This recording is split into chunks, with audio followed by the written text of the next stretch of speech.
My journey in this film industry has really taught me to rely a lot on our Heavenly Father. Brigham. I'm here to collect Heber. We are going to England. I know you're going to England, but not today. Heber is in no condition to leave immediately. Neither are you. What's wrong with me? He knows us so well individually, and he has a specific plan for you, for us. And by rooting yourself in your faith and your confidence in him, You look awful. there's nothing really anyone can say or circumstances can do to change that path that he's created for you. Let's rise up and give him a cheer. Okay.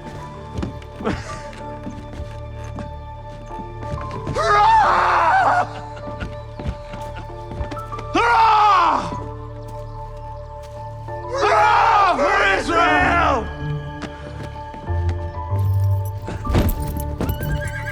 God bless you. Take care of yourself, Brother Young!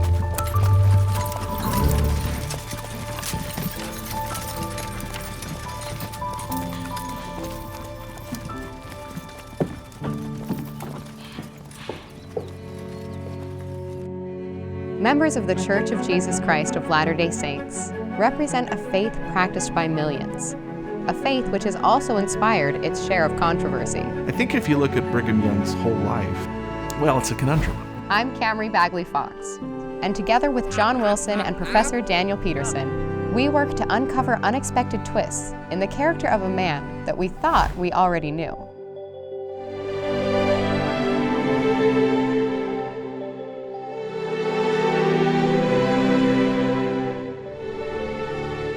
Dan, I've decided to replace Johnny with Jenessa Sheffield. I think that's wise. It There had she to be is. done. Yes. Welcome.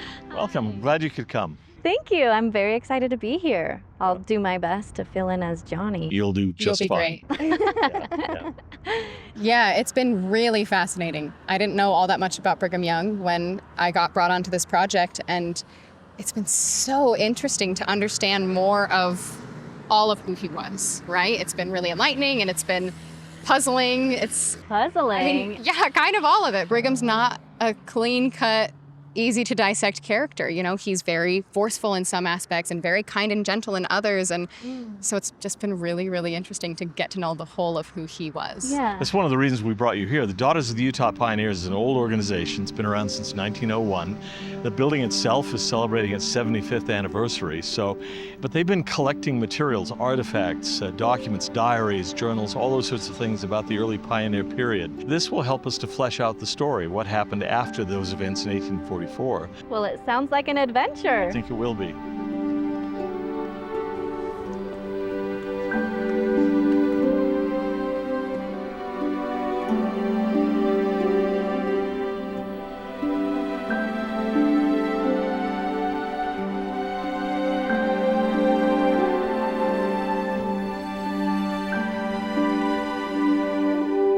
So what are we hoping to find here? I mean, look around just this room alone. It's a treasure trove of artifacts. There's just an amazing amount of information that's kept here. And Brigham Young was president of the church for 30 years. He had a long period, and a lot of his letters and documents relating to his presidency, his governorship of Utah, are preserved, and many of them preserved here. So we're hoping you're going to find some really interesting things. Speaking of interesting things, a few weeks ago I did an interview with Lisa Olsen Tait and Brittany Chapman Nash, who are church historians, and we had such a fascinating conversation about Brigham Young and his view on women. I would love to share that with you guys. Especially in the 1860s, after plural marriage began to be well known in the East and in Europe and so on, Salt Lake City became a really popular destination for journalists, writers of all kinds. A little sideshow of sorts to check out the It had a polygamists. certain circus element to it, I think. You know, by the standards of the 19th century, polygamy, I mean, this is something you expected from the harems of the Middle East, but not something you'd see within the confines, more or less, of the United States. So I think they found it kind of exciting in a sort of almost illicit way, but not quite. So people wanted to come out here and meet Brigham Young, the head of this weird operation out in Utah. After they met him, usually they'd go away with a positive impression, which I don't think they necessarily came expecting to get. I have a couple of examples here. Here's some quotations from someone who'd met him. He could philosophize with authority, if not polish, on Voltaire, and then make suggestions as to road conditions, provisions to carry on a journey, how to deal with Indians. I mean, it was this wide-ranging, obviously very bright person who was not well educated but had read, but also knew practical details about life on the American West.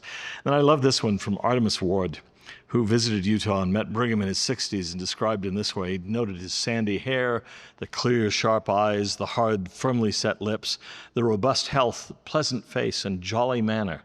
The prophet is more industrious than graceful as a dancer, he wrote. He exhibits, however, a spryness of legs quite remarkable in a man at his time of life.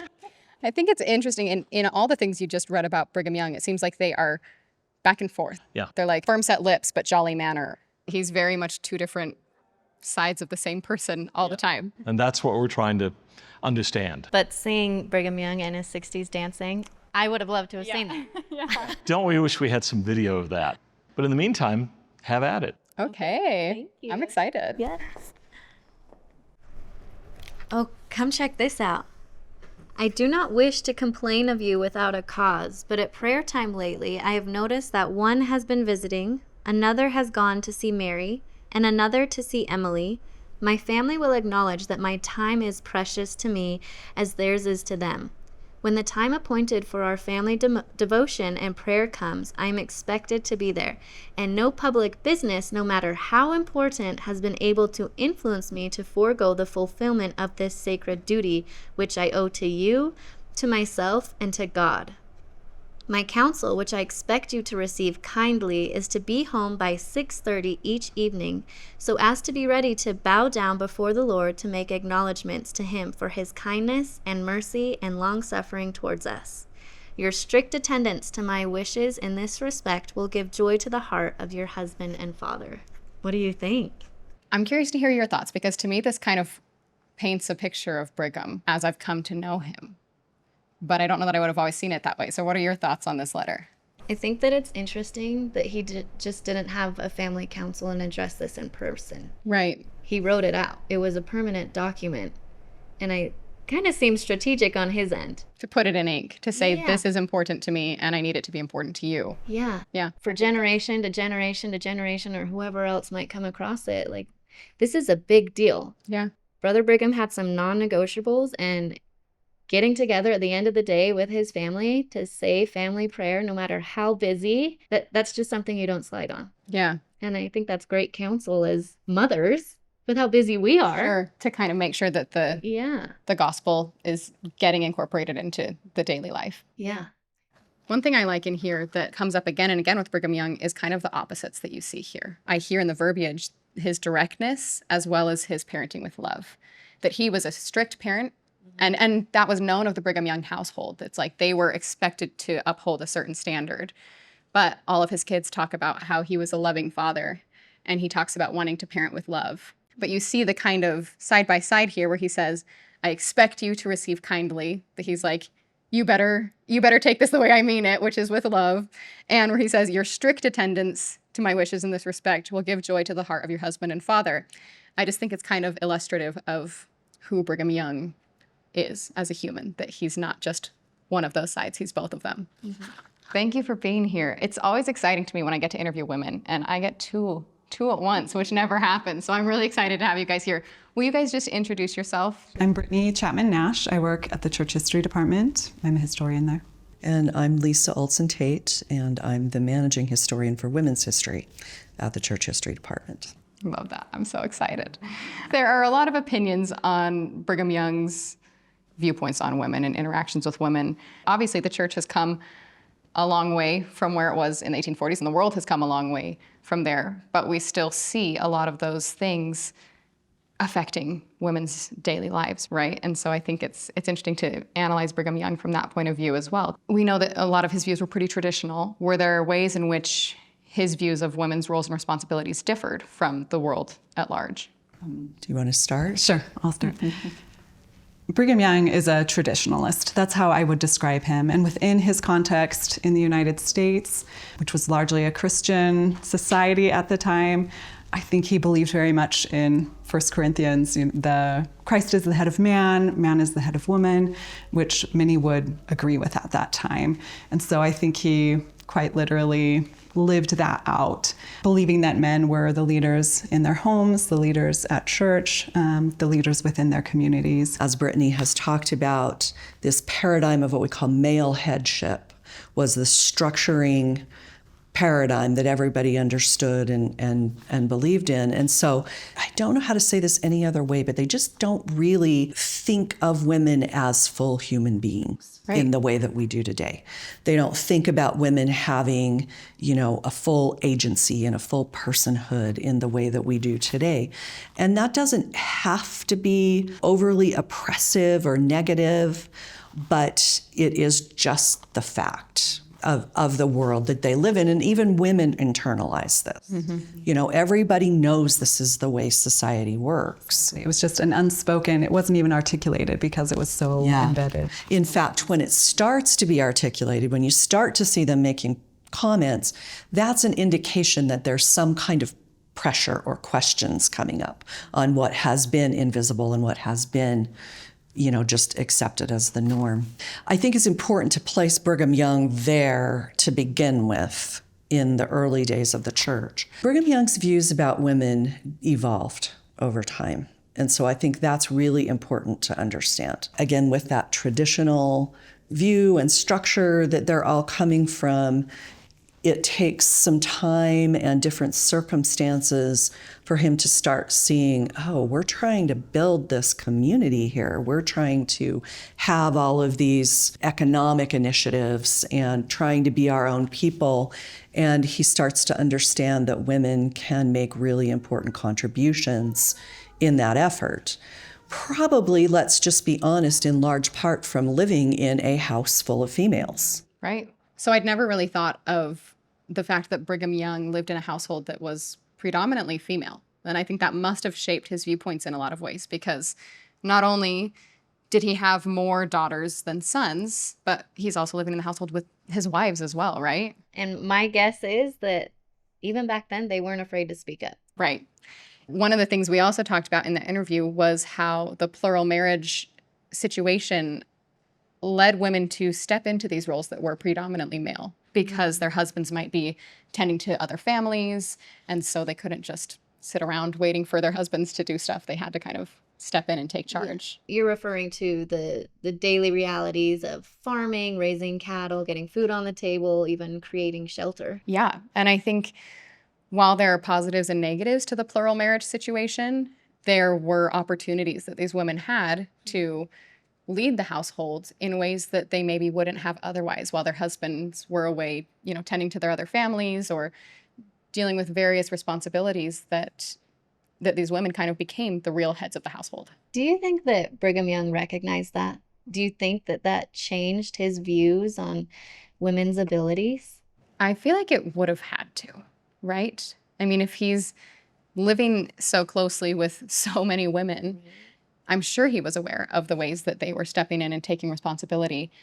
I don't know if he processed it as like, these women are getting to do these normally male roles, getting to or having to. I don't know how the women felt about it. Maybe they were like, oh my gosh, more work.